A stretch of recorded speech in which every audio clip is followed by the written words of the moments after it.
Good evening to you, dear Venerable, and thank you for joining us again tonight. And tonight on the second part of the teachings on the 8 verses of mind training.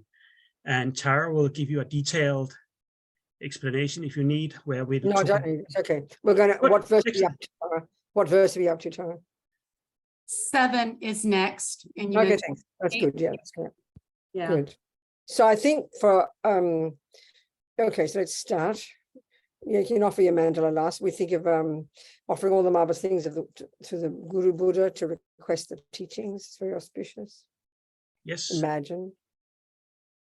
Sashi perki yukching meto trabri rablingji nihire gyan padi sange shindu mehche uvagi Dukunam dashing la chepak shok Jetsu lama dan pakienam Kicher kikala Kien se trin tri Yita samte pe dulce sen mala Sakye tu kichapa Baptu sol Idam guru ratna mandala kamya tayami. Okay. So we don't need to sing another prayer. We just think. Set our motivation, as the Lamas would say, state our purpose for being here together, as we might say. What's our goal? Why are we here together? That's what motivation means. We kind of put a bit sort of weird meaning on it. It just means, why are you sitting here? What are you doing? You know, so when you go down the shop for an ice cream, the Tibetans would say, what's your motivation? Well, your goal is to buy an ice cream, you know. So here, the goal is to listen to these teachings, but why? So we make that positive, a why, we make it altruistic as best. So that is, we're going to listen to these teachings so we can take some advice from it to apply in our own mind for our benefit. And then because we live in this crazy world together, it'll be also for the benefit of others, you know. So thinking that's why we're sitting here. Bare minimum, that. Okay, so I'm going to read the 8 verses so we can just contemplate the first 6 verses, which we've been through already. And then we can... Excuse me, Venerable? Yeah. We have a request that maybe if you could look at verse 6 real quick. Ariella was asking. Okay, let's get the verses up first. We'll just get it up. Maybe you just put it up for us so we can see everything and then we can read it and contemplate. Yeah. So let's do that. Maybe we first have questions related to the first 6. Come on. One moment. Put it up for us. Coming. Thank you, Ms. Tara. But let's give background to this text, okay? It's important. It's crucial to understand the framework in which to put this text. Leave it there just for now. It belongs to the Mahayana, and which is therefore the more advanced levels of cultivating compassion, and even you could say to the more advanced levels of creating compassion. This is sort of really like really getting close to this incredible attitude of the bodhisattvas, where we're not yet a bodhisattva, but we're wanting to become, which is wanting to rid our mind. This is the crucial point. Wanting to become a bodhisattva means you are developing incredible compassion for others. So you, as Pabonka Rinpoche says, this level of practice, which is sort of known as lojong, mind transformation, or known as exchanging self for others, you need to be a suitable vessel to even hear, not to mention apply these teachings. And as I repeatedly say, we don't tend to think of a spiritual path in terms of difficulty and simple. But here, we're not talking esoteric like Tantra. That's another discussion. We're talking simply psychologically more difficult. So as I keep always saying, if you haven't even hardly begun practicing, if you've hardly even begun looking at your own mind, what you'd be is an ordinary samsaric person, which would be like having a victim mentality. That's how we are when we're hopeless, feeling no good, no low self-esteem, or arrogant, or jealous, or depressed, you know, very sense of isolated self, caught up in your misery. The outworld there is kind of like threatening, or you kind of, you know, it's like we feel very separate from the world and very involved in our own misery and very self-piteous. It's not being mean, you know, it's just, this is why we suffer. So if we're at that level, and you're in this lousy relationship, let's say, or you're being bullied by your boss, and then you hear the second verse that says you should happily, you know, see yourself as the lowest of all, you'll be completely shocked, because it's like kind of like Buddha's. You'd sort of say, well, you know, I already do that. What are you talking about? We literally wouldn't even understand, you know. So this is why these teachings are so profound. They're seemingly simple, kind of cute and simple, but they're profound. They imply having done so much work already, which of course is the wisdom wing, which of course is junior school and high school, abiding by the laws of karma, disciplining your body, speech, and mind, living in vows, purifying negativity, and then getting to the next stage where you start to look into your mind, identify attachment and aversion, and see that this is why you suffer. And as you progress along this path, getting ready to even listen to these teachings, you start to understand them, because the main goal now that's implied in these verses for these amazing beings who want to, you know, sort of seriously want to develop this profound compassion for others so they can be qualified to benefit others. I mean, it almost seems weird even talking like that, you know, who has that level of intensity of only wanting to benefit others? It seems a bit strange to us, even we think that's a bit mentally ill. You know, because so deeply in our culture, we can see this. The idea of a person, a healthy person, would be a person who has a healthy sense of self, and Buddha would agree. But the way we would define a healthy sense of self is, as we'd say, strong boundaries. You'd have attachment, you'd have anger. You know, it'd be good. I mean, we include the delusions, what Buddha would refer to as the delusions, which for him are the cause of suffering. We would include those in, you know, in the mind of a regular person. So Buddha's view is quite kind of unusual. We've got to hear it very carefully. So all that's the background to even beginning to understand these seemingly really simple words. You know, when you read these, when we think difficult and advanced in Buddhism, we think of emptiness or we think of Tantra. We hear these words, they're so simple, but they sound ridiculous to us. So we've got to be understanding where they're coming, what the framework for them, you know, what level of practice. So the reason these verses, again, being more precise, because at that level, what we're trying to cultivate is this really, you know, okay, we're trying to cultivate compassion. We're trying to get bodhicitta. We want to be of benefit to others. So the increasing of your love and compassion is completely dependent upon the lessening of the opposite. It's sort of obvious. The lessening of what? Self-centeredness, attachment, anger, jealousy, low self-esteem, preoccupation with self. They are the enemies if you're trying to cultivate compassion. Don't hear it as moralistic. And so that level of fierce compassion is quite unusual, you know. I mean, we don't have it naturally. We have incredible compassion for some people. So like when we talk way back at the beginning of the compassion wing, which is well before these verses, where we start to get equanimity, we start to step back and realize we do have love and compassion, but only for the beloveds. We don't have love and compassion for the mean, ugly people, and we couldn't care less about 99% of the rest, which are strangers. So here, these 8 verses are already coming on the assumption of very strong equanimity, strong love, strong compassion. So it's actually quite advanced. So understanding that, now let me please, let's go to verse 6, and please let me know, let's say the verses first. We just contemplate, you listen or you say them with me and get the best understanding that you can. Determined to obtain the greatest possible benefit from all sentient beings who are more precious to me, and I'm going to put here, than €1,000,000. Forget a wish-fulfilling jewel, it's, you know, gone away a long time ago, who are more precious to me than €1,000,000. I'll hold them most dear at all times. I'm so sorry. And you continue reading, please. You lead them last and get to verse 6 and stop. I'm coming back. All right.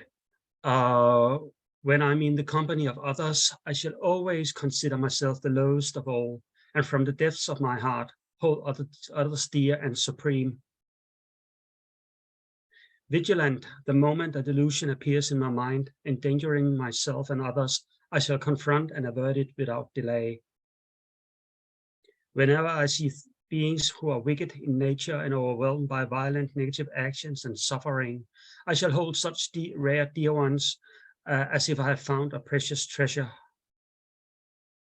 When, out of envy, others may treat me with abuse, insults, or the like, I shall accept defeat and utter the victory to others. When someone whom I have benefited and in whom I have great hopes gives me terrible harm, I shall regard that person as my holy guru. Okay, so what's the question, Ariella? Good evening, Venerable. Thank you. Good evening, sweetheart. Thank you so much. I must say you will be dearly, dearly missed. This is our When? last teaching for the near future. I know, we'll see each other again somewhere. Don't worry. Hope so Good, soon. darling, yes. Go on. Not really a question. I would love to hear again your explanation. If you can again talk a little bit about verse 6, which is not an easy one. Thank you, Of course, Venerable. thank you. They're all incredibly difficult. Yes. So the key thing, the last line is, and we have to ask the question, why, very simply, let's say, and if we look at this, in whom someone I've benefited and in whom I have great hopes, that sort of says to me like a child. I mean, maybe you have great hopes for your grandmother and maybe you have hopes for your husband, but I think it sounds to me like a child. I don't know. And it clearly means someone very close to you. It's very obvious.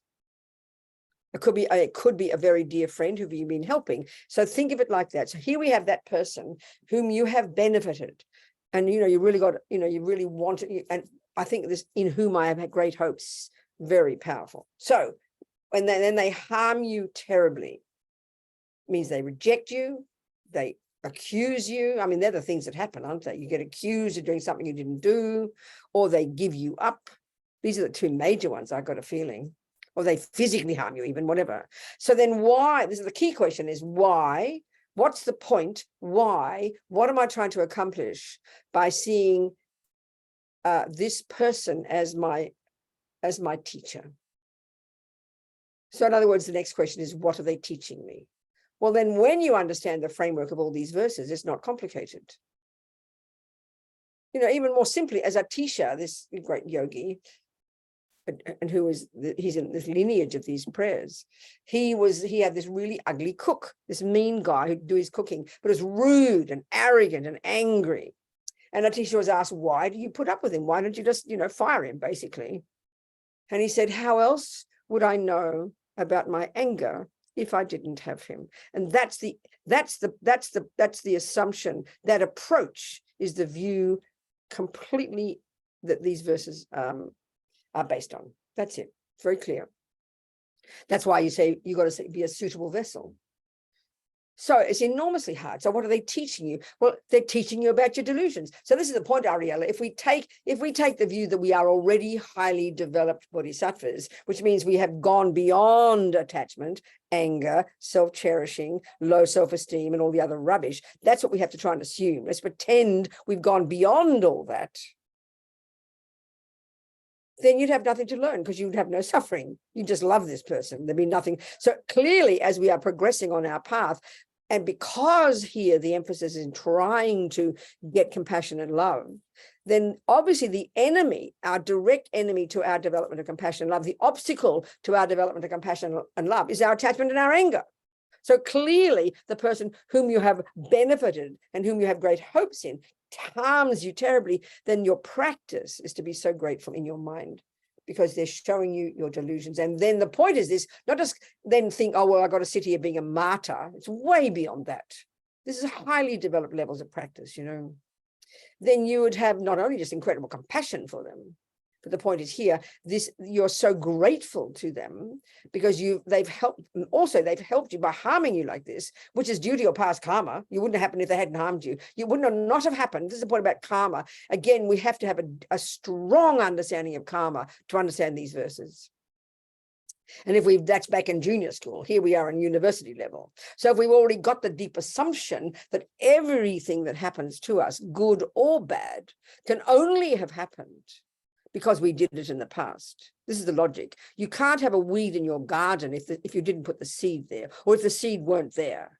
You can't have a flower in your garden if the seed weren't there. So you can't have a bad thing happen if you hadn't planted the seed, which is you're harming them in the past. Equally, you can't have people be kind to you and loving to you and generous to you, which happens so often we never ask the question, why? We just take it for granted. You could not possibly have a single good thing ever happen to you if you hadn't done that before. This is implicit in this understanding. So knowing that, then you are delighted that you've just purified that big piece of shit. You just purified that big piece of karma. It's now out of the way. So you're one step closer to developing even more compassion. That's the view. And clearly, of course, it's difficult. Okay, Ariella? Clear?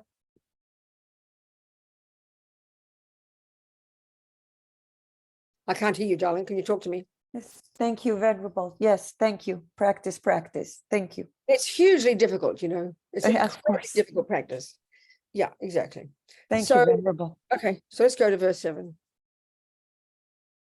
Okay, so I think these lines are the source of this practice that's known as Tonglen, giving, taking, which for some reason is very popular among modern people, among Western people. And I'm always curious to know why, because it's such a difficult practice. I mean, if those last few verses are intense, why is it we love this practice? It's so peculiar, but we do. A lot of Westerners love this practice. So in short, both directly and indirectly,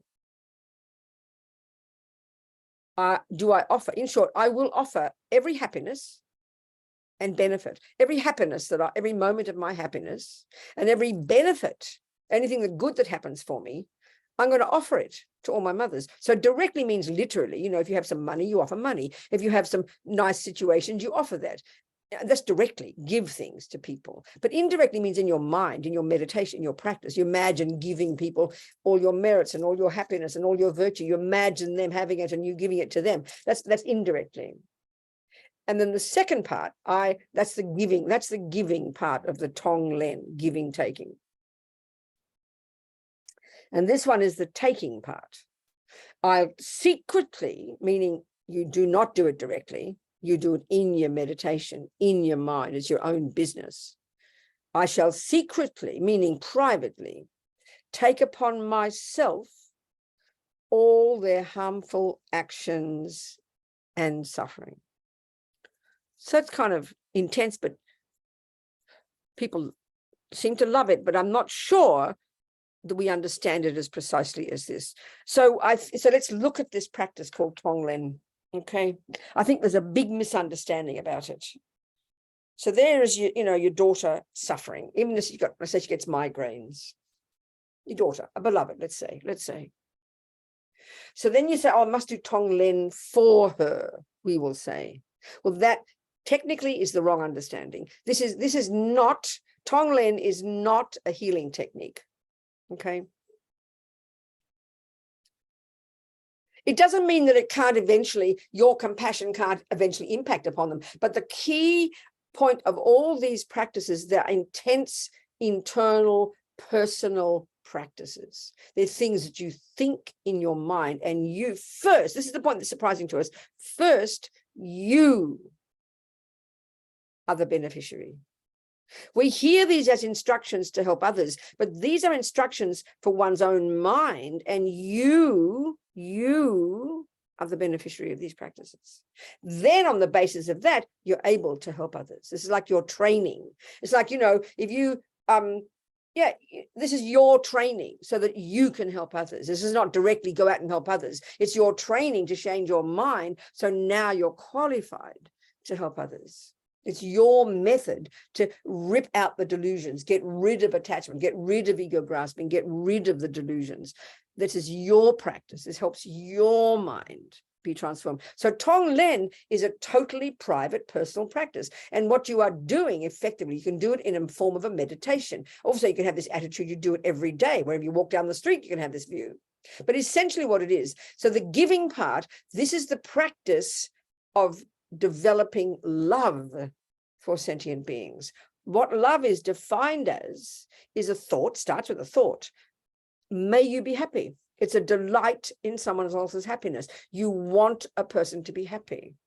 You wish a person to be happy. You are delighted if you see people happy. That's literally the definition of love. It's obviously got zero to do with attachment. And of course, we mix them together like a big soup. We can't tell the difference. That is literally the meaning of love in the Buddhist psychological view. may you be happy, and delighting in someone's happiness. Now that's the giving part here, you in your meditation, you sit down and you can do this meditation using the breath. So you'd sit down, you would, get yourself settled, you'd get yourself focused, and then you'd visualize, imagine in front of you, your beloved daughter who's got migraines, right? You'd visualize her.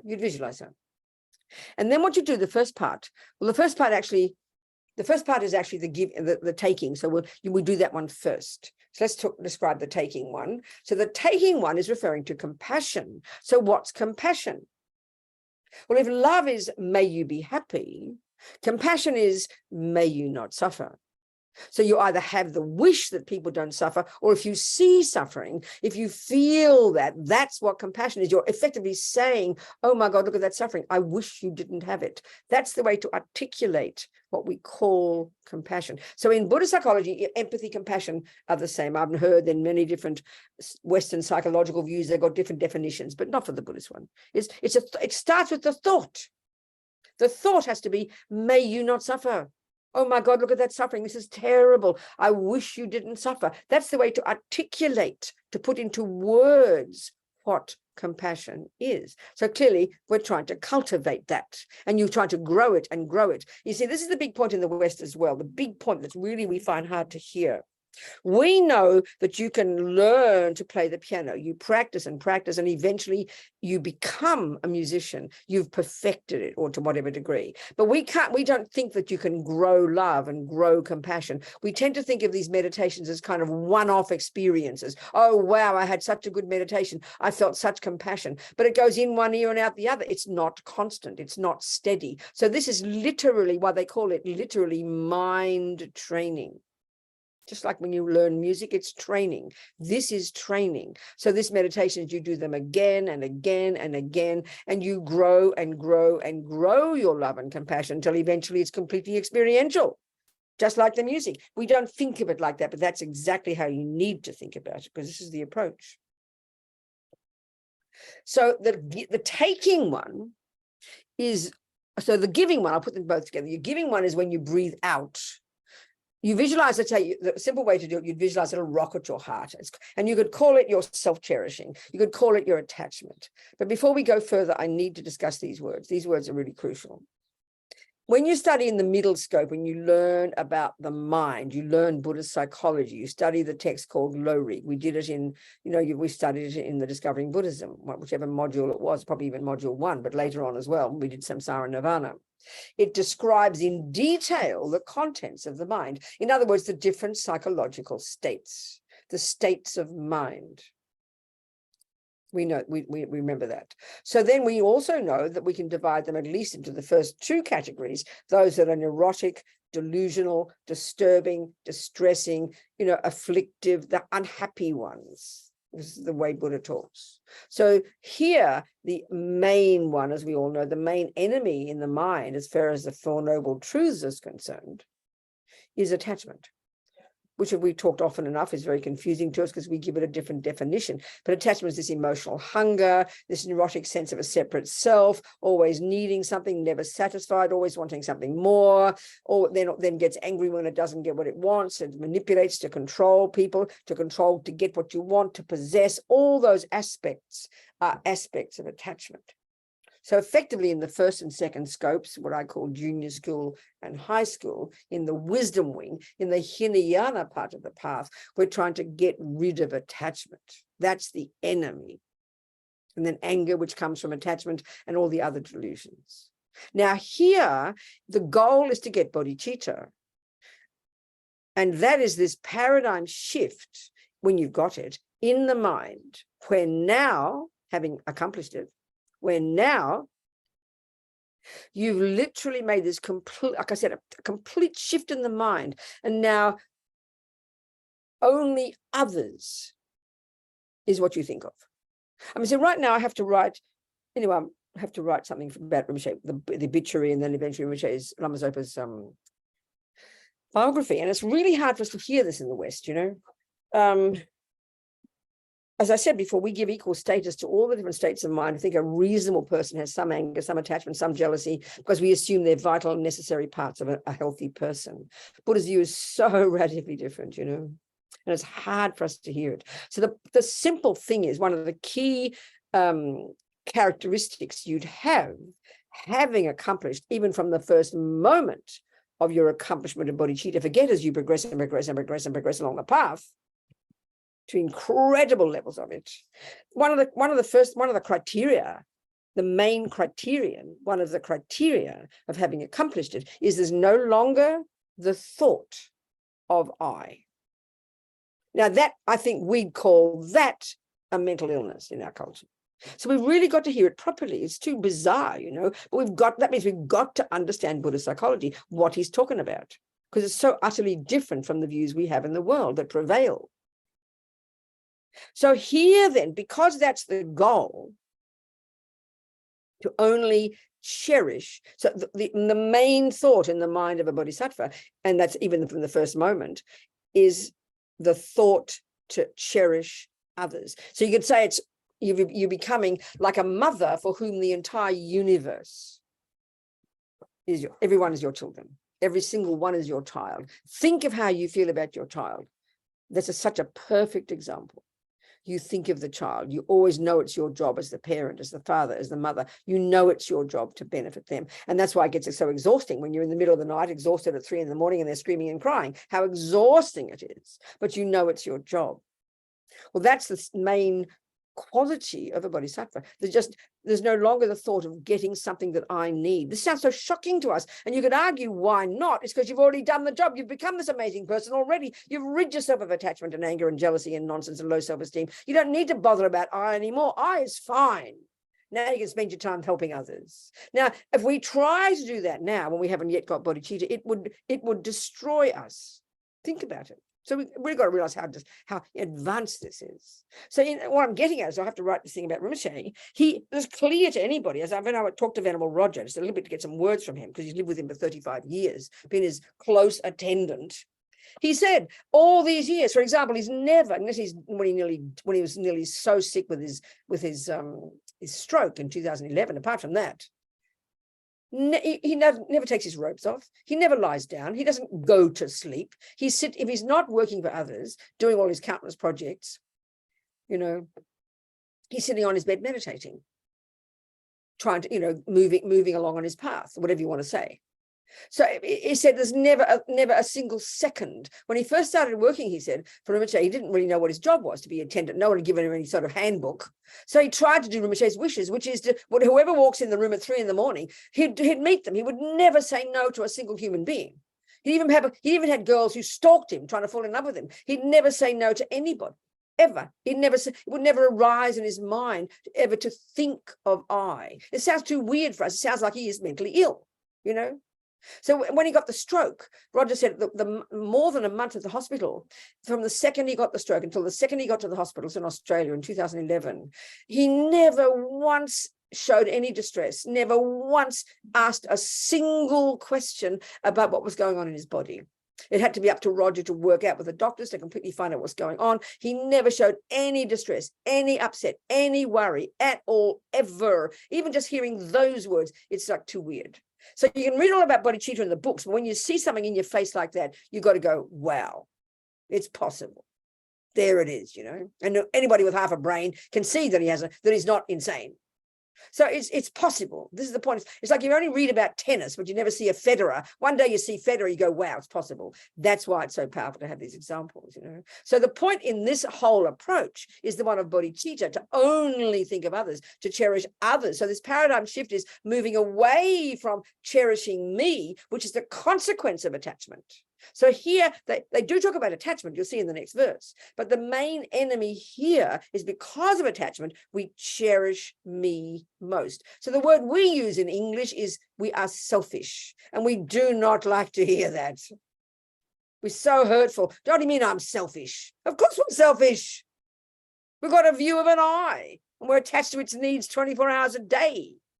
I mean, we're not trying to be mean to us, just join the universe. So here, to get to a point where we're trying to accomplish these verses, and Tonglen essentially is the essence of this entire practice. where when you do this meditation, the first part is you visualize your beloved daughter.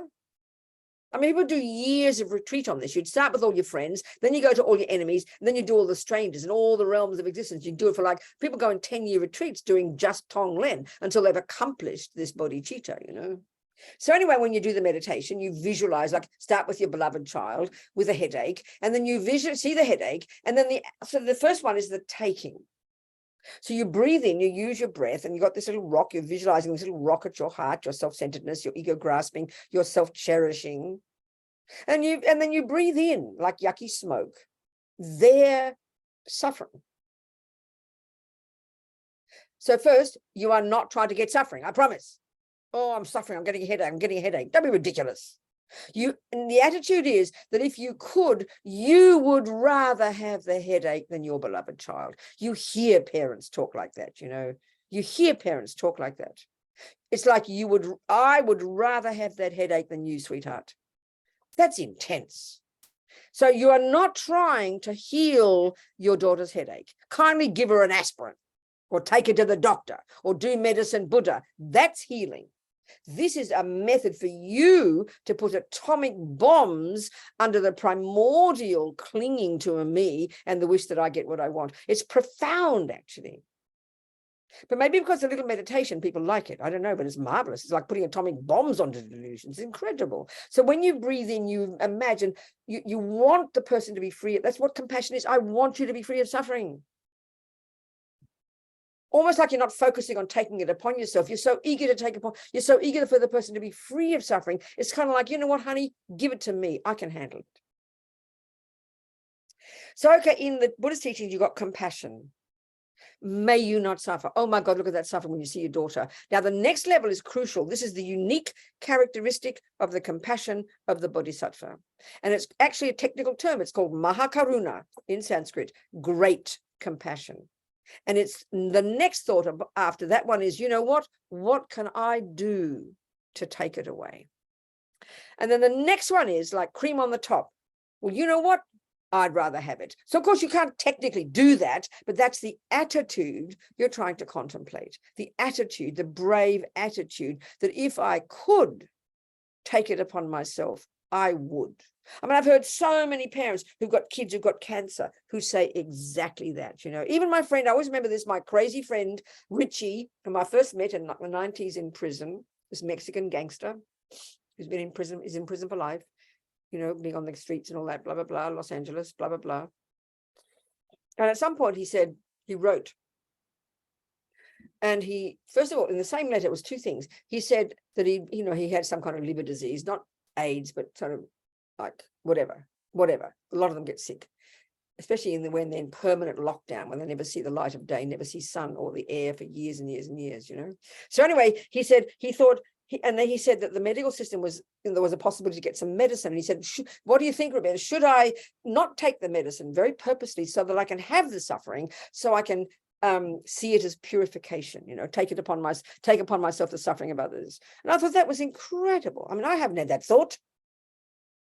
And then also he said, you know, when I see my people, the Mexicans, these young kids coming into prison, you know, I wish I could take upon myself their sentence. I mean, to even have that thought, even if you're mean and nasty, but to have that thought is unbelievably unusual. I'm sorry, it's unbelievable. It blew my mind, you know. I'm not saying he's got bodhicitta, but to even have that thought arise in his mind, the thought, the wish. So this is the taking part. You're visualizing, imagining your beloved child's headache or their sickness or their worries or their fears or their dramas coming like this yucky smoke, and you're kind of peeling it off them, and you're so relieved they haven't got it. And now you happily breathe it in, and you imagine coming down and smashing your self-cherishing. You can do whatever visualization you like. Be creative, you know. So you're not trying to heal your daughter, and you're not trying to get a headache. It's if you could, you would. It's, in other words, she would never know you're doing this practice. It's totally for yourself. It's your practice of developing powerful, courageous compassion. Such that eventually, having developed this view, you would then find an opportunity in which you'd rather have the suffering than someone else, and you'd even take it upon yourself. You'd give them your money and you'd be poor. That kind of thing. It grows that in the mind. It's growing it. It's not just a nice feeling you're getting. So after you've done the taking, then you imagine all your goodness and all your health and all your happiness and all your good qualities, and you breathe them out like blissful light. And you happily breathe it out, and then you imagine your daughter becoming healthy and happy and joyful and giving her happiness. That's the essence of Tonglen. So now if you'd like to ask me some questions, I would very much like that.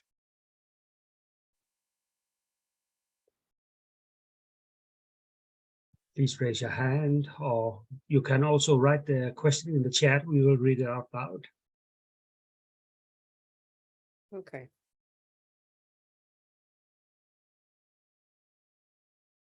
So the key thing to remember is this is training. It's not just having a nice meditation. It's training, and you do bit by bit. And clearly at the very the first day you play tennis, you can't even pick up a tennis racket. You don't get depressed and chuck it out and say, I can't play tennis. You keep practicing. You're aiming for this. It's very precise, you know. You're aiming for this. So that's why I always like to tell the story of Harry. I tell everybody, I'm sure you've heard it 27 times, but it's such a perfect example. Harry, our American friend, who's in retreat in Colorado with his partner, Mary. She's on a 3-year retreat. And he spent years up in, literally like a yogi, you know, naked, no clothes, up in the mountains above where Lama Zopa comes from, Laudo, seriously meditating. I mean, he's a yogi, very humble. You never know about it, but you hear about it, you know. So years and years ago in Kopan, I always tell this story, and I'm sure you've heard it, but it's good to hear it again. He's like the proof of the pudding. Like hearing about Lama Zopa, hearing that it's possible to be like that. So he had done years and years of retreat, okay? And clearly this type of meditation is obvious, as well as everything else. So he was one time in Kopan, Lama Yeshe had passed away, I think. Must have been the late 80s or early 90s, before mobiles anyway. And he was preparing to go up to his cave again, up the mountain. So you usually walk up the 10 days, or you might fly to Lukla, and then you walk 3 or 4 days. And Rinpoche somehow heard about he was leaving, and said, well, he had a dream that Harry would die, so not to tell him not to go. Well, first of all, Rinpoche doesn't sleep, so he's just being humble. He had it's clairvoyance, not just hippie trippy, imagining you were an Egyptian princess 42 lives ago, getting flashes, which some people have, but this is crystal clear seeing all the time. Because you've accessed your subtle mind, you've removed all the obstacles, you've gone beyond the grosser level of conceptuality and sensory, and you can access this subtle level anytime you like, you know, and you can see the past, the future, and the minds of others. So clearly he saw that there would be some accident. So he said, tell Harry not to go. Well, it was too late. Harry had left. So then he told Geshe Lama Kontrog, this amazing yogi who'd spent years in the mountains. I mean, talk about realizations, naked for years and years, up in the caves, meditating day and night, no food, no sleep, no drink. These highly evolved bodhisattvas and tantric yogis, both, you know. He'd come down to Kopan, and he spent the rest of his life at Kopan. When Lama Yeshe passed away in 1984, yeah, 83, I always forget. 83, March 83. Lama Zopa said all the smiles went away at Kopan. And then a year later, or soon after, suddenly Geshe Lama Kontrog pops up out of the blue. He'd been in the mountains since he left Tibet in 1959. He popped out and he moved into Kopan, and he was there till he died in 2001. So Rinpoche said, but when Geshe Lama Kontrog came to Kopan, all the smiles came back. Everybody adored this. He was this it looked like this grumpy old man, grumpy with big fat wrinkles, because he'd lived naked for years in this incredible weather of 6 foot of snow. No wonder he'd be looking wrinkled, you know, weather beaten. And he looked like a little old man who had to walk around slowly, but he was this incredible great yogi. Lama Zopa said he lived in Vajrayogini's Pure Land. He was Vajrayogini. That was his main practice. He had become Vajrayogini. So if you'd had clairvoyance, you would have seen this naked, amazing, blissful red deity, you know, instead of seeing this grumpy old guy with a walking stick. And grumpy. He was always looking grumpy. He never looked like he did any practice. But I mean, he was a highly evolved being, you know. I know one time when I edited Mandala magazine, FPMT magazine back in the 90s, and one column I had every issue, 6 issues a year, was a day in the life of the Geshes, to try and get people in the different centers to know all about these Geshes in all our different centers all over the world. There were like 30 at the time. Now they're probably 60, 70. So I remember we tried to interview Geshe Langri Thangpa. Usually they'd say, I'll get up in the morning, I do my practice, I go here, I go there. They're quite humble, but we interviewed him and he refused to answer any questions. He just, what do you do in the morning? Oh, I get up, I'm lazy, I put my feet up, I drink Coca-Cola, and I walk with the dogs. But tell us about your practice. No, I don't have any practice. Tell us what you study. No, I don't do any study. I don't do anything. I walk, I put my legs up. They talk about putting your legs up, putting your legs out, stretching your legs. That's right. That's one of the worst kind of opposite to practice, is stretch your legs. What you should be doing is sitting in full lotus position, meditating day and night. So stretching your legs is like the worst sin among Tibetans. It's hilarious, you know. Oh, I stretch my legs, he said. So then the interviewer said, well, tell us some of your bad qualities. He said, no, I can't do that. Because if there are some people who are devoted to me, they hear about my bad qualities, they'll lose faith. So I don't talk about either. So it's very interesting. It's very wonderful. Anyway, this is Geshe Langri Thangpa. So Lama Zopa asked him to pray for Harry. That's all he said. So then what happened was, Harry then told me the story years and years later. There must have been a nun with him, Venerable Sarah, I think she was with him. So obviously she told the story of what she observed. She was behind Harry. And what happened was, apparently the typical walk, the very steep, had already kind of been a bit of an avalanche, and so it was cut out, and you had to take another very dangerous route up these mountains and down these mountains. So even the regular route, I mean, the 3 or 4 times I've been up there, it's really tricky, and I nearly got knocked over by a yak, you know, because I mean it's fairly wide, but it's really quite tricky. You can't afford to look up in the sky and think, oh, our lovely mountains. You'll be over the mountains. You got to look at your feet all the time, you know. So I find it rather boring walking up mountains, but never mind, people love it. Okay, so then this particular track was very tricky. So there he is, Harry, with his 25-kilo pack. He probably didn't have a porter, carrying his own pack, walking slowly up the mountain. And suddenly he sees out of the blue coming around the corner, but so intense and so narrow. You've got to realize how treacherous these places are. These four Sherpas, 4 porters walking down. Now I've seen them. They've got their strap around their forehead, this massive pack from 50, 60, 20, 30 kilos. And all they do literally is see their feet, and you cannot possibly distract them. I even, like I said, even got knocked over by a yak almost, you know. So some fall off the mountains. It's so treacherous. So they're walking really intensely, coming down the mountain, very short, very close. And Harry said, my first thought was, okay, 4 of them, 1 of me. I'll step to the side. So in all these practices of accomplishing bodhicitta, it sounds so hilarious. You've got to use all these arguments to trick ego. Because I am only 1, and 4 is more than 1. So you'd rather have 4. So then thank you very much, 4 people more than 1. I mean, it sounds so absurd because we're so caught up in I. We don't care if there's 1,000 people. I mean, for most of us, that's why we hear stories like, you know, I always remember that big building that went down in New York, you know, 100 and something floors, all the firemen going up the hill, the steps, and everybody else running down, you know. They were going up into the danger to save people. I mean, it's incredible. So the first instinct of fear, because we've got ego grasping, which is I, and because when I is attacked, we call it natural to have instinct for survival. We say that's natural. Well, it's only natural because you've got ego grasping, babies. This is what's so shocking again in comparing this view with the materialist view. We assume a powerful sense of I that freaks out when you're nearly threatened is necessary to be able to know what to do to deal with it. Well, Buddha says, how silly. You just have fear, and that makes a mess. So when you realize emptiness, there is no fear. It's quite clear. So I don't know whether Harry's realized emptiness, but it sounds like it, not to mention bodhicitta. Because he said, the first thought, 4 of them, 1 of me, I will step to the side, which means to the edge of the cliff, not against the back of the mountain, hoping when they pass, they don't all fall down. And if they fall down, well, it's not my fault. Not like that. He automatically, and he wasn't being a drama queen. Oh, please go. I'm prepared to fall down the mountain. No, he just stood on the edge of the mountain to allow them to pass. And it was so intense and so close. He then said to himself, if they knock me, I won't hold on. Now that's insane, right?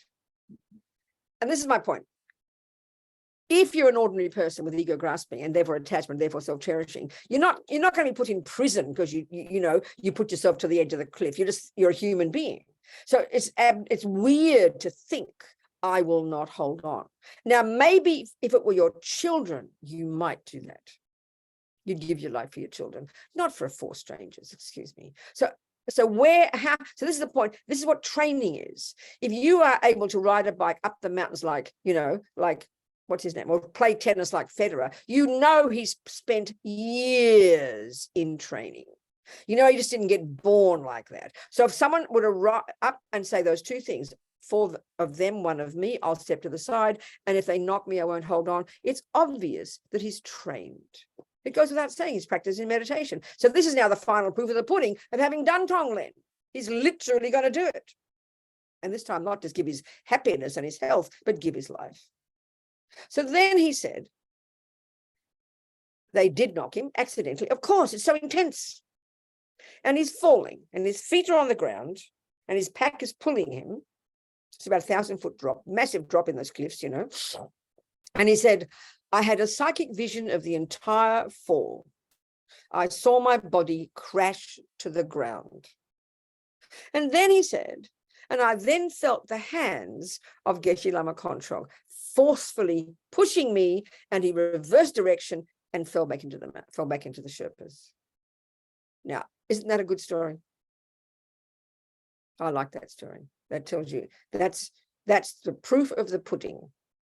So seeing Lama Zopa, never thinking of I, is the proof of what you read in the books. Hearing about that, observed by somebody else, not just made up by Harry, in which case he's a psychopath, then it's the proof of the pudding. So long way to go, okay?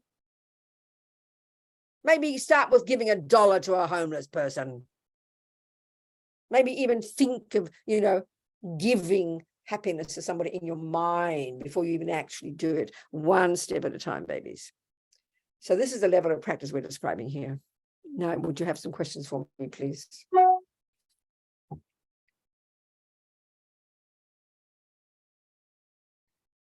No, nothing. Nobody got any questions today. You've got to ask me some questions. I'm sorry. I'm just going to sit here drinking my water until you ask me a question. Make one up. I don't care. Even ask a question that you think other people have, that you think they should ask. Yes, Alona. Yes, sweetheart. Hi, Venerable. Hello, Nice to darling. see you. Yes. I was the verse 5, offer victory to the others. Yes. I wonder, I think I apply it right in my, Just give a simple example, darling. Give a simple example. I was at the meditation retreat right after Sorry, our what? teachings. I beg your pardon. I couldn't hear you. I was in the meditation retreat. Good. Go on. And it was this lady at the dining room who was rushing ahead to sit in a place where I sat for a few days. I understand, yes. So, and I thought about, can I give her victory and she can have it? That's right. It took me 5 hours in my head to actually do that. Very good. So you did it. You succeeded. Yeah, I succeeded, but it is very intense. The ego, the I, that's mind place. That's right. Exactly. That's attachment. So, okay, that is a variation of the instruction. The instruction is when someone accuses you of doing something you didn't do. Oh, I'm so sorry. But it's a variation of that, of course. It's a similar one. You gave her the victory. You're welcome to have my seat. Absolutely. But it really is. So you're very true. That's the problem. We see our minds. We can see. Forget about giving your body over a cliff. Look how hard it is to give a chair. No, so true. You're exactly right, Alona. Well done. Congratulations. That was the best part of your meditation. That was far more beneficial than feeling nice on your cushion, okay? That was when you really purified some karma. Well done, girl. Good on you, girl. Thank you so much. That's perfect. Thank you. And we've got to start small. Don't wait till you have to jump over a cliff to want to give to others. It's a good start, darling. Well done. Well done. Congratulations. But 5 hours, that's hilarious, isn't it? I wish, because it's easier, and when you're on retreat, your mind, it's easy. It's interesting how long. Exactly. I know. Very good. Thank you. Who else? Something else? Any kind of thoughts, any ideas, any debates, Any confusions? Please talk to me, sweethearts. So, Venerable, the prayer of Shantideva, the one that we usually say at the end of teachings, the verses that His Holiness also cherishes, that's also Mahayana mind training, rather than our actually doing the act of relieving somebody from the suffering. No, I don't really know what you're saying, Lars. All right, the prayer of Shantideva, like Well, there's a series of verses from Shantideva's big text that yeah, His Holiness has selected correct. thoughts from the Mahayana, from the teaching on Shantideva of the Bodhisattva's way of life. Yes. So the question is, That would also be Mahayana mind give an training. example. Of course, it's Mahayana. I mean, of course it's Mahayana. Well, first of all, you say Mahayana. Of course, it's Yeah. Mahayana. Of course, yeah, yeah. So then mind training. so what's the question? So it's also like a tonglen. It's for your own purpose rather than for the person you're thinking of when you say, may there be no suffering, may there be no hunger, may there be no... Okay, so it's not quite the way to say it. You're right, but it's a bit sort of blunt the way you said it. And I maybe the way I said it was a bit blunt as well. This is a really important point, Lars.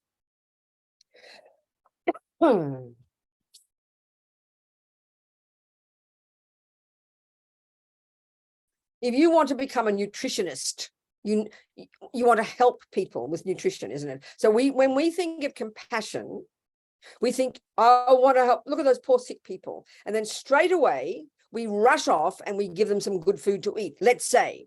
So that's what we call practicing compassion, isn't it? Would you agree?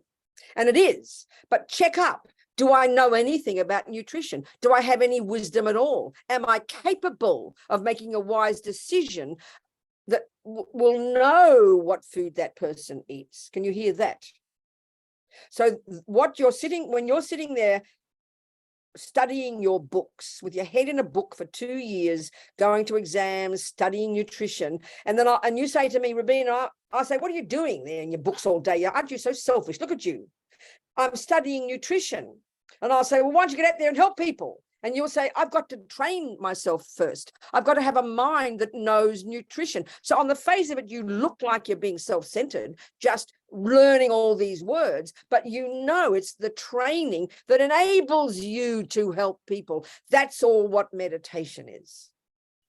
You're sitting there training yourself. What are you doing? What's Harry doing up in the mountains in a cave for 10 years? How selfish of him. Why isn't he out there helping people? Well, guess what? He's transforming his mind from a self-centered, egotistical person to the mind of a bodhisattva who knows how to help people. And that's the meaning I'm trying to get at. That's the meaning I'm trying to get at. Are you following me, Lars? Yes, I am. Thank you very much. Thank you. That's the way to put it. Because when we say, oh, I'm doing a meditation on compassion, we then think it kind of means, well, I have a gooey feeling. I've got to feel compassion. You've got to train your bloody thoughts. You've got to argue with ego's dumb views, and it's really hard work. And you mightn't be able to give your chair to that person after all, but you're training your mind, you're understanding it, and you're using logic to deconstruct ego's misconceptions. And then the proof of the pudding was for Harry, what he just did that. That was the proof he was qualified to be of benefit to others. Do you understand? Yes, thank you very much. Training, Wonderful. it's training. Wonderful. Meditation is training. We think meditation is getting a nice experience. We're so absurd. You're training your mind to realize emptiness. You're training your mind to give up attachment. You're training your mind to develop compassion. Then you open your mouth and come down the mountain, and then you put your money where your mouth is and you do it. You help people with your wisdom of nutrition. It's just like that. We have these very wrong views about meditation. It's just too weird, Are we communicating, people? Good. Okay. So, I mean, on the face of it, Harry was up in the mountains. What's he doing up there naked? Idiot. 10 years meditating. What's he doing meditating? We just think he's being selfish. Like you with your nose in the books for 5 years. No, you're learning and know how to help people. Can't just leap in and help people and then fall flat on your face because you're stupid. As the Dalai Lama says, compassion is not enough. You've got to have wisdom. And you know what? You can't even really begin to benefit people until you've got clairvoyance. So you've got to give up sex, drugs, and rock and roll, go to the mountains, become a monk or a nun, and meditate for 5 or 7 years and get shamatha. Then you've got clairvoyance. Now you can begin to really benefit. But of course, we have to do it one step at a time. You don't have to become the best nutritionist on the planet You can give a person a band-aid, you can give a person a cake instead of a, you know, I mean, you can do little bits as you progress in your wisdom. That's why you've got to have the two wings of the bird. Are we communicating, people? Good. Are there any questions?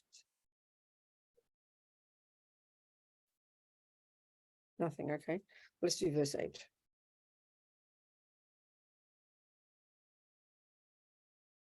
Okay. Okay. Undefiled by the stains, it's always a word they use for, you know, like pollution, if you like, we'd say pollution, of the superstitions of the 8 worldly concerns. Well, I mean, that's a really abstract concept. What are they talking? We don't use that word in our language. It's very obvious. Let's unpack that before we go any further. Let's look at all this. Okay. So as we know from the very beginning, back in high school, in the low middle scope, as they call it, in the Lam Rim, which we've all studied, the mind, we start to learn about the mind, the Buddhist view of the mind, how it works, what's in it, what and why. And so because Buddha's telling us that the source of our suffering is in the mind, so we better learn to know the mind so we can see what part is causing me the pain and the suffering. And they're called the delusions, the afflictions, the neuroses, the voices of the ego grasping, all that aspect of us. These are the cause of our pain. So at that level of practice, it's not that, I mean, it's just getting us, there's different, okay, there's two, okay. The main thing at that level, according to that level of practice, is to get to identify attachment and aversion and the others, but particularly attachment, the main one, the source of all the others, and to see how it causes me so much pain. And the main attachment at that level is the attachment to get the sense objects. That's the obvious, grossest, first, immediate level of attachment, the craving for the objects of the 5 senses, because that is where we cause so much suffering. And that's when anger comes, and that's when we harm others. So the main emphasis on attachment there is on attachment to the sense object. So you learn to harness your attachment. You learn to understand it quite in a sophisticated way, how it over-exaggerates everything. And you learn to harness your attachment, to lessen your attachment. And that, of course, is the practice you do based on the earlier practice at junior school, where you control the servants of your attachment and your anger. You control the mind, the body, and the speech. You get discipline. So first you get discipline of body and speech. You put your hand in the lap and don't eat the 4th piece of cake. You put your hand in your lap. There's no talking about your mind yet. You're controlling your behavior. So then you're more qualified now, having controlled your body and speech, you're going to get to the next level, and now you begin to unpack and unravel the attachment, and you can start to get rid of even that over-exaggerates the deliciousness of the cake or the divine girl or whatever it might be. So you can learn to have even more discipline over your mind now. So of course, it's really intense, hard work. But already much joy and fulfillment and contentment will come from this, because you're you stop being a junkie. You stop believing in your karmic appearances. That divine girl you're in love with, you who looks so heavenly to you, whom you know, whatever. We all know that there is love there is compassion, but the attachment is so enormous, and we believe in that story. We believe in that story. So at this level, you're giving up. You're beginning to give up believing in the lie of attachment that exaggerates her beauty, that exaggerates the cake's beauty. That's the work you're doing at this level of attachment, giving up attachment in the middle scope. It's attachment to the external world, and that's pretty tremendous. So now as we keep progressing onto the compassion wing, onto the bodhisattva path, we get equanimity, we get love, we get compassion, great compassion, tonglen, bodhicitta, and we keep working. So in this whole area of trying to get bodhicitta, we now look at attachment at a more pervasive, more subtle, more nuanced level. I'm talking about them all at the same time, but this is where we start to look at it in a more deep level. And this is the 8 worldly concerns, or the 8 worldly dharmas, which is such an odd concept. So let's unpack it. It's basically talking about attachment at a more fundamental, more pervasive, deeper, more primordial level. Okay? And it incorporates what we've discussed already, but it's a different approach, because you're seeing your mind ever more clearly by this point. So basically these 8 are like 4 pairs of the way attachment works. And initially it seems very odd, just seems kind of rather random and arbitrary. But the more we interpret these, the more we look into these, the more we see them in our mind, the more logical it is that these 8 are put together. So the first 2, it's really just this, the primordial, you see this, the first 2 is this constant, the way attachment is this constant yearning, craving, deep in our bones, almost beyond articulate, to always wanting, constantly craving pleasant feelings. So we've done this often enough, but I've got to do it again here because it's quite profound, the way the word feeling is used. It's not a virtue, it's not a non-virtue, it's just the way sentient beings are, having the sensory body. So we have only 3 kinds of feeling. Pleasant feelings, and it's a very simple term that refers to the entire spectrum of happiness, from the most simple pleasant feeling to very pleasant, very happy, totally divine, blissful, rapturous ecstasy. There's bliss, whatever words you want. I'm waiting for that lot. Forget it, So we mostly never have those levels of pleasant feelings, unless, of course, you have the best sex on the planet or have very good, fantasy world. You understand me? Do you understand? Or that, you don't get it from cake, that's for sure. So pleasant feeling, another word for that is happiness, just simply happiness. But when we say happiness, we're so addicted to believing the cake is the cause of it, or the divine girl is the cause of it. We even conflate the event, the person, and the happy feeling, but they're completely separate. The object is out there. We are interpreting her as divine because attachment is in the mind, and then the contact with that object of attachment, the cake or the girl, that triggers a pleasant feeling. So we can't see the difference now between attachment, the girl, and the happiness. They're all just mulled together in a big lump. But to begin to identify these different states of mind is crucial if we want to really practice Buddhism.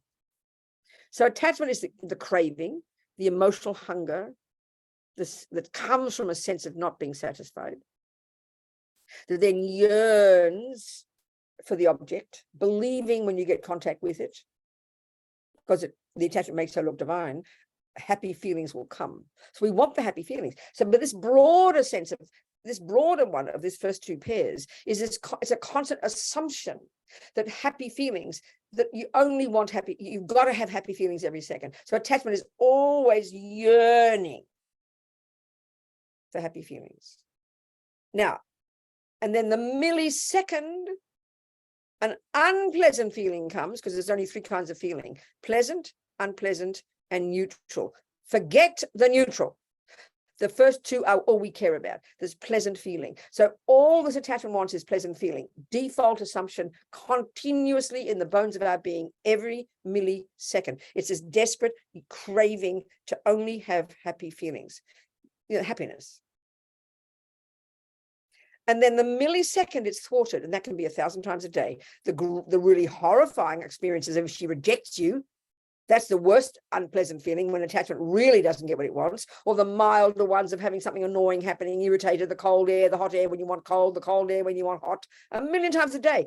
Unpleasant feeling. So what this attachment does is shift from craving happy feelings to now craving to be free of unhappy feelings. So the attachment is constant. One way we talk about is when attachment doesn't get what it wants, it gives rise to aversion. It's true, but this level of attachment is even more subtle. It's constantly there, and when it gets happy feelings, we think, oh, wow, I've got happiness, and now it gets the unpleasant feeling, and you freak out, and now attachment shifts to craving to be free of the unpleasant feeling. So it's constant attachment to either wanting pleasant feelings or wanting to be free of unpleasant feelings. So attachment is a constant all the time. This is so in other words, even you can say it this way, we crave just to have our comfort zone. One of our main lazinesses is we want to be comfortable. We want pleasant feelings. That's why we don't want to be in the cold or the hot, or not have enough food, or have wrong sounds or wrong smells or wrong tastes. We always just want to have pleasant feelings. We're addicted to our comfort zone, and we spend our lives trying to adjust it. That's attachment, the first pair. The second one is attachment to getting things, to having things, be given things, getting things. And when you don't get things, attachment to being free of not getting things. That might not be so evident, but if we look at our world, we are all hoarders. You know, we are hoarders of things. We're talking about things. We are hoarders. Some people are dirty hoarders, and some people are nice, clean, organized hoarders. Like a friend of mine, you know, we think of a hoarder as one of those crazy people on television who's obsessed and neurotic and lives in filth. That's just one example. But there's another friend of mine who visits her parents, and she said the mother's like a total hoarder, but she's immaculate. She's a good housekeeper. The house is clean, but she has 40 pairs of socks in one, and 400 pairs of shoes, and 17 packets of rice because she's got a house big enough. That's a hoarder. Even ordinary people in ordinary houses, you think you're a humble person, you're a hoarder. I remember a friend of mine was married to a Nepali in Kathmandu, and a little humble little house in Kathmandu, both of them quite poor, and she'd have a little, and she had a jar of, one like there's, a clear jar where you can see through it, a bottle of lentils, rice, different things on her shelf. And the Nepali husband's mother came from the village, and she looked into the kitchen, and she said, "Oh, have you got a shop here?" Just had a cans of, extra. I mean, if we're really poor, you go to the shop when you need your lentils. But, oh, do you run a shop here? It was this humble little kitchen with 3 jars of lentils. So look at the normal houses we have. If you don't think you're not attached to things, I'm sorry, look around you. Just look at your house. I'm not being rude, just look. Okay, we've got the good fortune to get things when you like it. I'm sure Amazon must be making billions of money solely because they're able to deliver things to us now. I mean, it's like a miracle. I mean, there's, remember Caroline, I mentioned Vegemite in the morning, and by the afternoon, she's in Belgium, and in the afternoon in New York, I got me a jar of Vegemite. She ordered it for me. Are we communicating? Attached to getting things, and then attached to not getting, to being free of not getting things. It's pretty major. The next pair, and this last 2 pairs seem a bit similar, but they're different. This next one is the assumption, the attachment continuously there that is craving pleasant sounds. And what that means is words, especially words with pleasant words with my name among them. We constantly, we don't think we've got these attachments. But when we see, we're social, we go out with people, and a bunch of people all go out for tea and dinner, and she says something, and he says something, and they say something, and he says something. And then if you're talking to somebody and they start to praise you, this is for praise, okay, praise, just praise, nice words with your name in it, and they're praising you, and they get distracted, and they come back to you, and you want them to continue the praise, but they forget what they're talking about. It's really upsetting. Are we communicating? We desperately, hungrily, don't put yourself down. This is the nature of samsara. You should have compassion for yourself. We constantly want to hear nice words. And then, of course, the second, one tiny intimation that Robina is not a saint every second, devastated. So the attachment shifts to being free of unpleasant sounds. This is called praise and blame. Now, they're different from the 4th lot, and I talk about this one all the time. They're different, it's different. We're going to hear in the head the different voices. This one, they call it attachment to reputation. So attachment to praise is immediate. You've got to hear it right there. You've got to read words about yourself and hear people say something nice about you. You're desperate and hungry to hear, nice words about I. So this next lot is having a good reputation. And this is more, it's not like, oh, I've got a good reputation and have myself talked about in the New York Times. No, every second, whoever's in front of me on the street, in the car, at home, at work, everywhere, there's this deepest craving, the deepest one of all, the most primordial, the closest to ego grasping, I think, that's constantly needing even just a look from somebody else to show that I'm okay, to validate me. This is even more primordial than words. We need to be approved of. So all of these attachments obviously imply that I'm lacking something. that's the suffering of attachment is so tremendous, that why do I crave something? Because you don't feel you've got it. It's obvious. If you've got a full stomach, you don't crave food. So if you're always craving attached reputation, sounds about you, things, being comfortable, which we are, pervasive, it's pervasive. It's because we feel we lack. This is the tragedy of attachment. It's not criticizing and saying we're naughty people. This is the irony of ego, because the root delusion, ego grasping, is already the positing of a separate self in the first place, and then attachment is main voice. So it's constantly pervaded by these 8 worldly dharmas, as they say. So the one of praise, the praise one and the reputation one is so powerful, because they're the ones, the one of that reputation especially holds us back. We don't even know what we really feel, we really want, because we're, if we're a nice person, we're scared of upsetting the apple cart. So we'll never just go off and do what we want. We'll never just say, what do I want? We'll always wait till we hear what the other person's saying before we adjust our behavior. We're living our lives by adjusting our behavior to other people in order to get them to like me. This 4th one is attachment to being liked, which implies I mustn't like myself. It implies it. This is the tragedy of the irony of ego, as I say. So in other words, this attachment, this level of attachment, which is far more pervasive and is beneath the earlier one, as you see your mind ever more clearly, you see this all the time, ever more subtly, ever more subtly, ever more subtly. This is the enemy, you see it. And you don't see it to beat yourself up. You see it because it's causing you suffering, and you seek your suffering, and you want to give it up, please. That's the first 2 lines. Where's this text, please?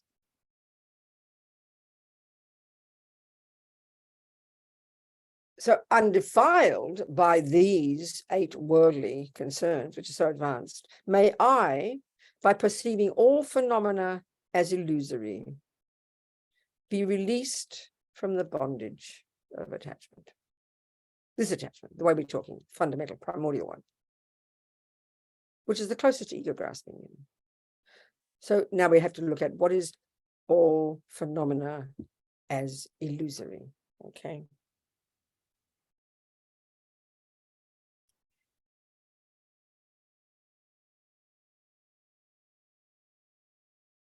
Well, when Lama Zopa says it, can we close the pages? The way Rinpoche talks about it, he always says it's like an illusion,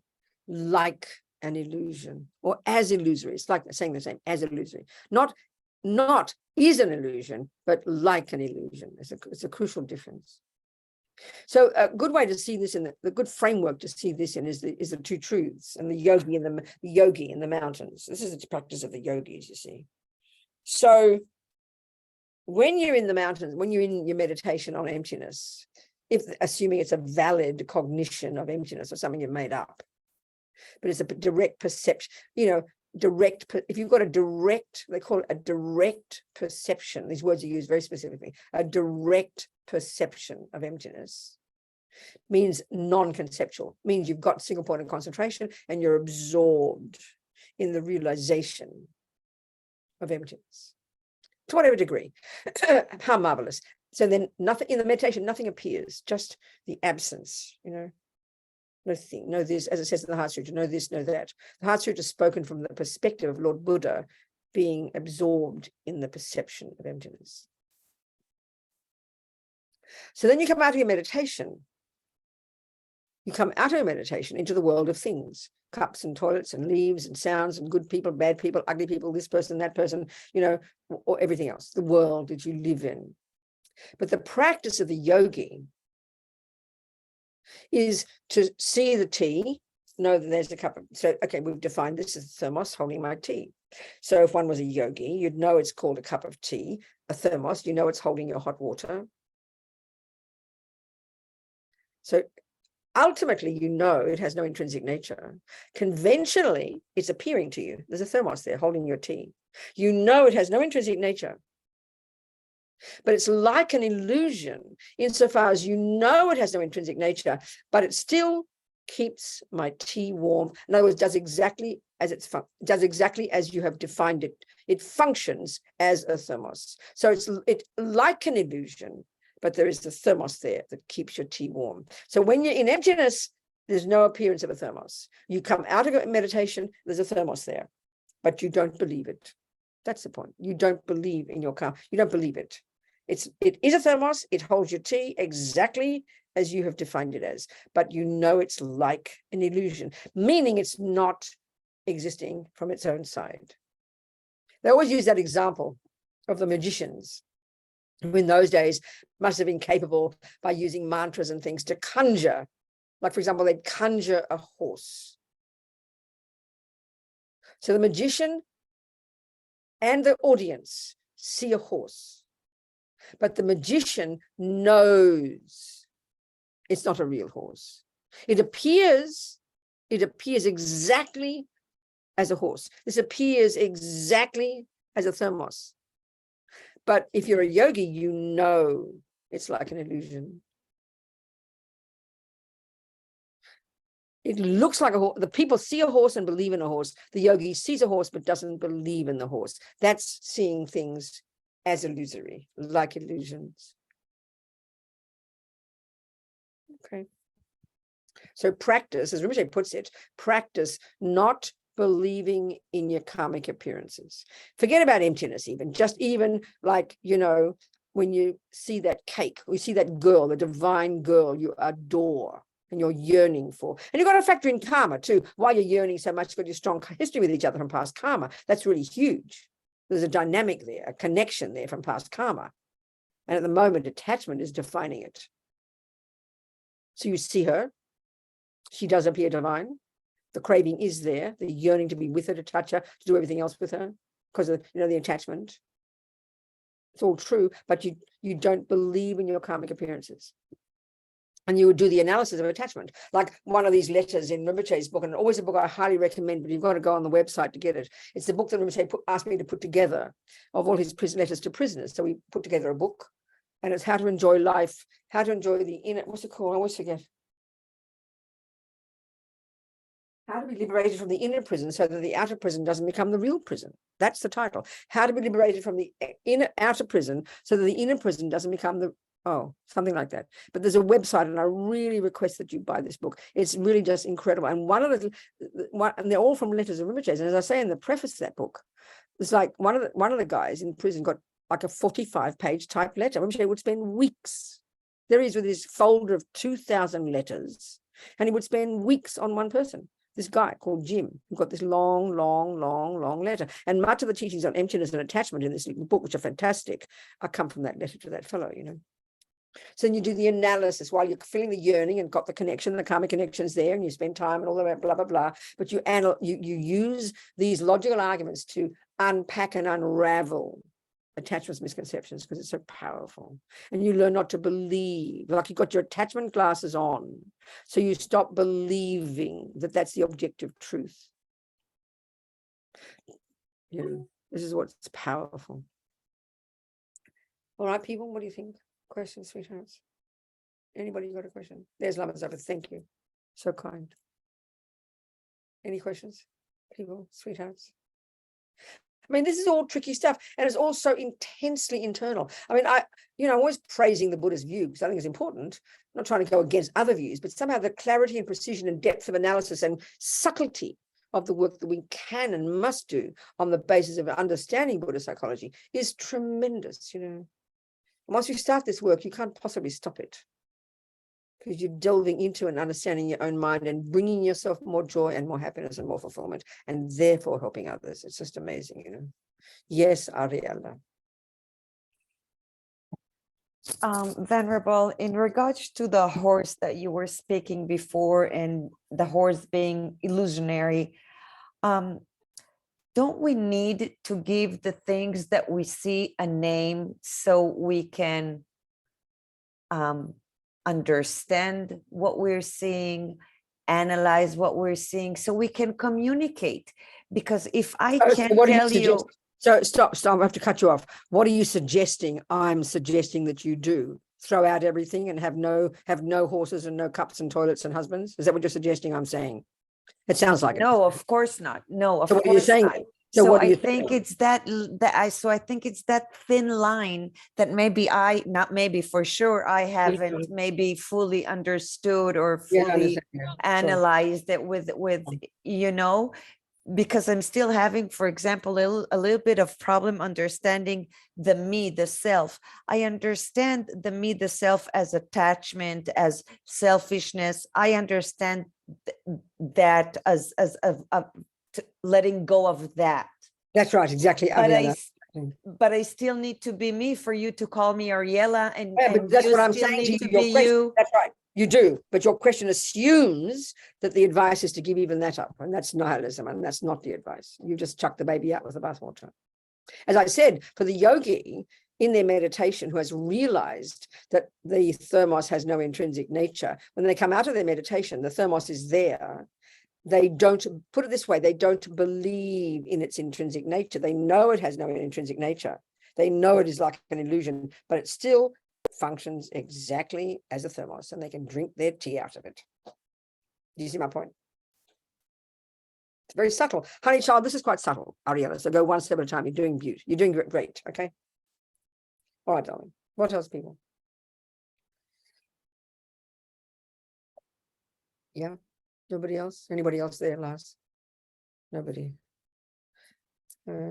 Wolfgang looks like he wants to ask a question. No, thank you. Not okay. Nothing. No question. Okay, good. Okay. Any questions? Anna, no question.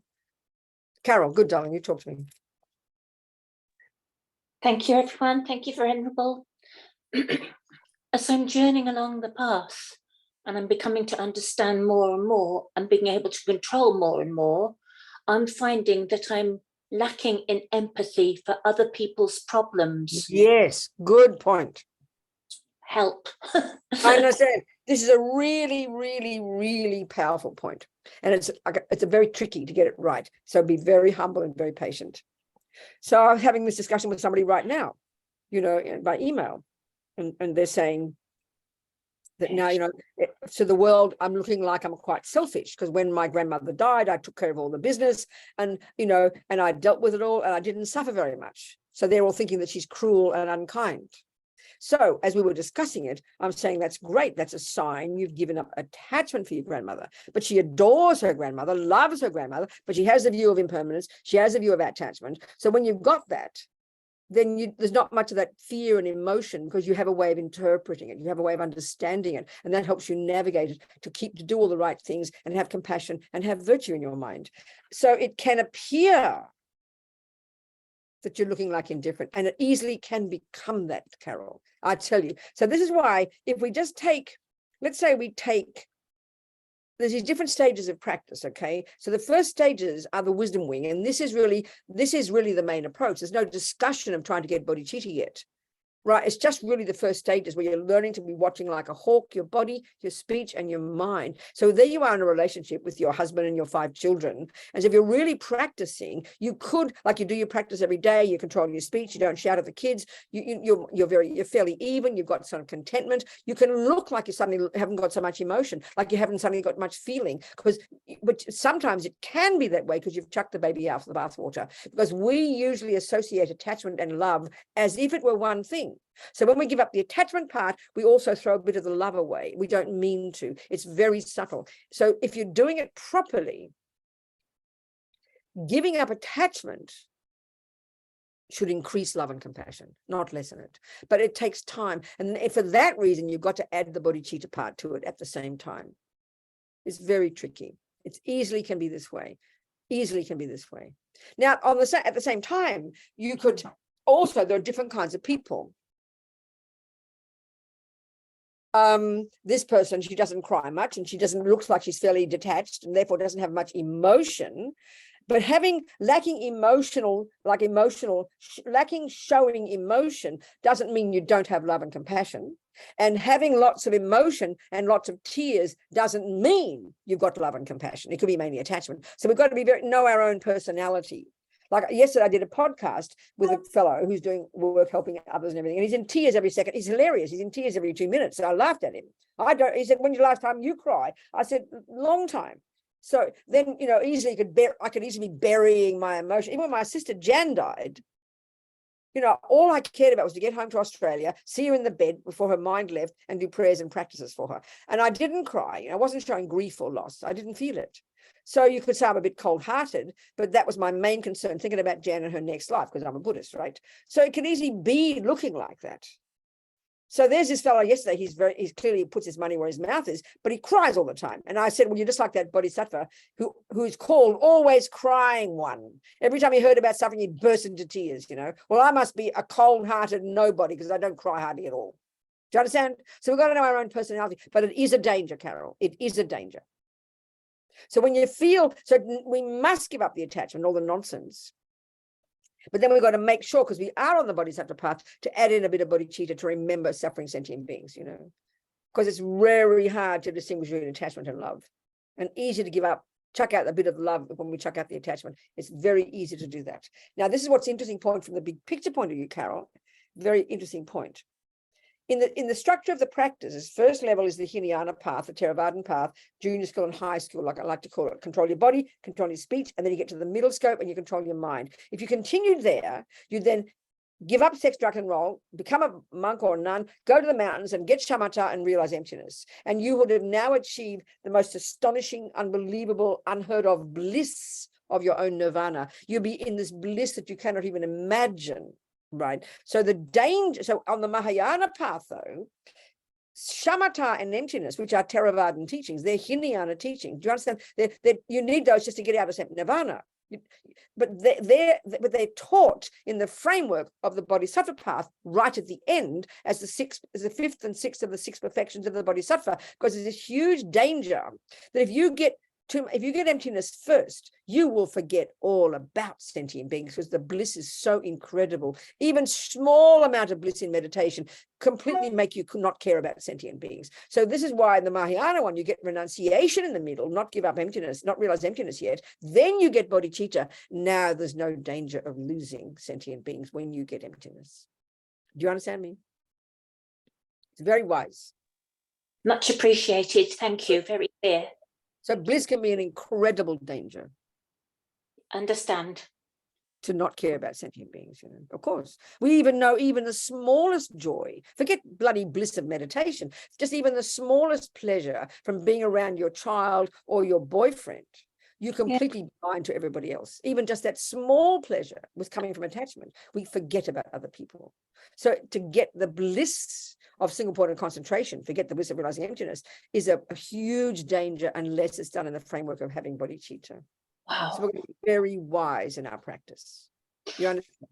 In other words, the yogis who are qualified to do the most advanced of the practices in Tantra are never swayed by the bliss, because they've got such powerful bodhicitta. And the only reason they practice Tantra is because they want to become a Buddha quickly, because they can't bear the pain of suffering sentient beings. That's the main motivation. And that's pretty intense, isn't it? Yeah.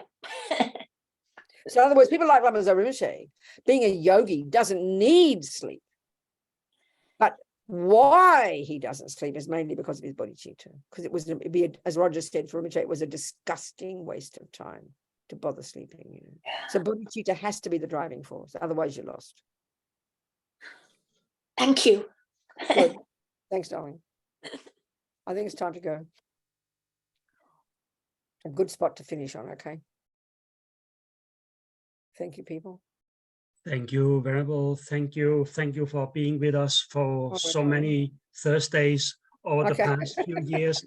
We are so blessed by your presence. Good. And have a wonderful trip around the world. May they be don't exaggerate, Lars. I'm not going anywhere around the world. I'm going August. I'm going to a couple of countries. Come on. I'll be away for 2 months. But that doesn't mean I won't be teaching. Okay. I never know where I am because I've got my Buddha behind me and I'm going to be on Zoom. What's the difference? So don't say it like that, so dramatic. Right. We'll just keep looking at our schedule and see if we can do some more classes. It's okay. Good. So, okay.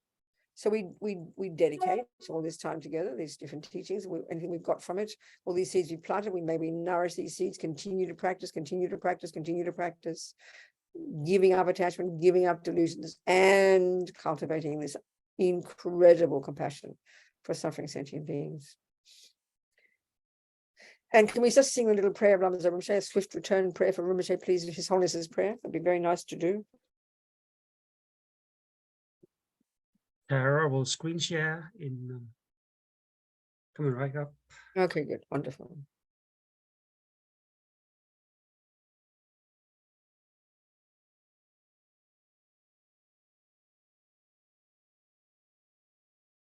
All right, just if you don't know Rinpoche, just think, well, that'd be nice if he could come back. He's said to be a holy being. And those of us who are connected, we make a strong aspiration he come quickly and continue to guide us. Peerless teacher, an assembly of the children of the victorious ones, all the Shravakas and the Pratyeka Buddhas, and victorious Lojong, Lama Tsongkhapa, father and sons, his two main disciples, along with all the lineage masters, all the objects of refuge of infinite lands, please bestow the virtue and goodness of accomplishing this prayer here and now. Holding and spreading the Muni's precious and complete teachings through explanation and practice, you wore the armor of patience that is never discouraged. Incomparable, venerable Guru, to you I make request. While striving single-pointedly for the sake of the victorious one's teachings, the sole gateway through which all benefit and happiness emerge, and from other living beings, you suddenly departed to peace. Such a great loss. Nevertheless, to the undeceiving truth of the blessings of the ocean of the three jewels and the great waves of bodhicitta of the children of the victorious ones, may the smile of a new reincarnation swiftly beam in glory for fortunate disciples.